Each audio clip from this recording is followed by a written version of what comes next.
What? VP নূর আপনিও? মানে বুঝলাম না ভাই, আপনি এই ৫ই আগস্টের আগে কি বলতেন আর এখন কি বলতেছেন? তাও নাম নেন নাই ভাসুরের। আমরা বুঝতে পারছি আজহারি আমির হামজাকে নিয়ে কথা বলছেন। আগে আমরা শুনি, ও মাগো মাগো ভাইরে ভাই, আগে শুনা নেই। ওয়াজের মাঠে পলিটিক্যাল ন্যারেটিভ কিন্তু মানুষকে খাওয়ানোর চেষ্টা করতেছে। এটা আলটিমেটলি আমাদের বিভাজন কিংবা ধর্মীয় পর্যায়ে বিতর্কের সৃষ্টি করবে। যারা ট্রেন্ডে আছে, জনপ্রিয় ইয়ং আলোচনা করেন, তাদের এই বিষয়গুলো মাথায় রাখা দরকার। তারা যদি বেশি রাজনৈতিক দিকে ঝুঁকে পড়ে, তাদের জন্য কিন্তু বিপদ অনিবার্য। মানে কৃষ্ণ করলে লীলা খেলা আর আমি করলে পাপ, বিষয়টা তেমন হয়ে গেল না? এই আলেমদেরকে নিয়ে, মানে বিশেষ করে মিজানুর রহমান আল আজহারি হুজুর লাস্ট 2টা ওয়াজে তিনি যে বক্তব্যগুলো দিয়েছেন, এগুলাকে ঘিরে বিএনপির তো মন্তব্য ছিলই।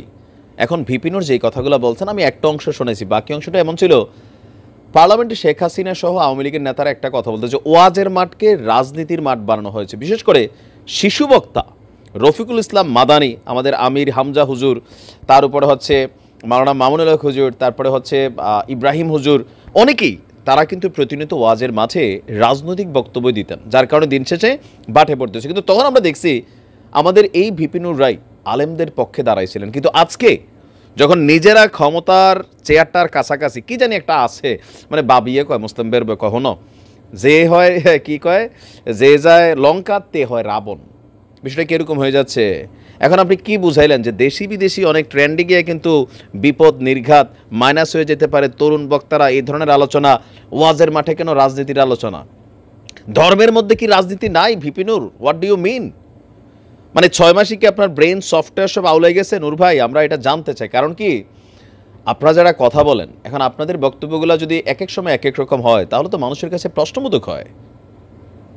আজহারি হুজুর যেই কথাটা বলছে, এখন আজহারি হুজুরের নিয়ে রাজনৈতিক অঙ্গনে কিন্তু তোলপাড় চলতেছে। আর এই ঠিক একই দৃশ্য একটা সময় বাংলাদেশে ছিল। আর তখন আওয়ামী লীগ সরকার কি করছে, যে তারা দেখছে যে ওয়াজের মাঠের মধ্যে তাদের বিরুদ্ধে একটা জনমত তৈরি করা হচ্ছে ইশারা ইঙ্গিতে, যার কারণে সরকার তখন বাধ্য হইয়া এই ওয়াজের মধ্যে অনেক হুজুরদেরকে কিন্তু জেলে নিয়ে গেছিলেন। তখন যদি তাদের বক্তব্যগুলা, তারা তো সঠিক বক্তব্য বলছেন, সঠিক হয়, তাহলে এখন কেন এগুলো বেঠিক আপনার কাছে মনে হচ্ছে? এখন কেন আলেমরা ওয়াজের মাঠে রাজনীতির বক্তব্য দিতে পারবে না? দেখেন আমাদের অবস্থানটা বলি, আমি তখনও বলছি এখনও বলি, ওয়াজি যারা আছেন বা বিভিন্ন অঙ্গনের খেলোয়াড় যারা আছেন, অভিনেতা অভিনেত্রী যারা আছেন, শিল্পী সঙ্গীতাঙ্গনে যারা আছেন, তাদের আসলে রাজনীতি থেকে দূরে থাকা উচিত। কেন উচিত?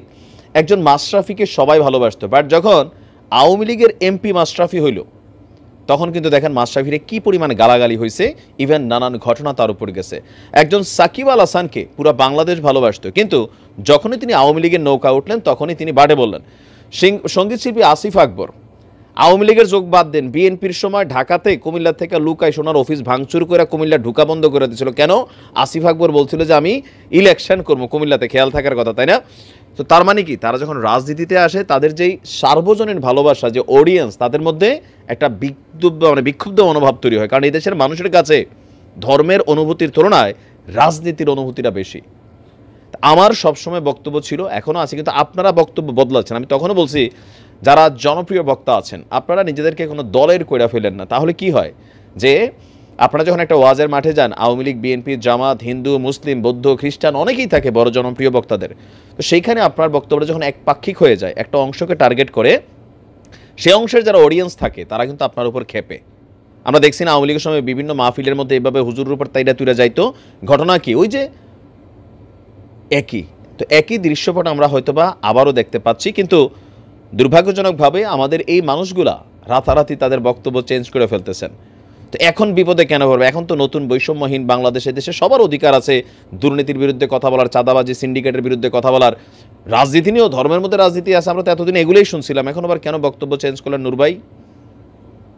আপনারা বলেন, নূর ভাইয়ের বক্তব্য নিয়ে আপনাদের মন্তব্য। ভালো থাকুন।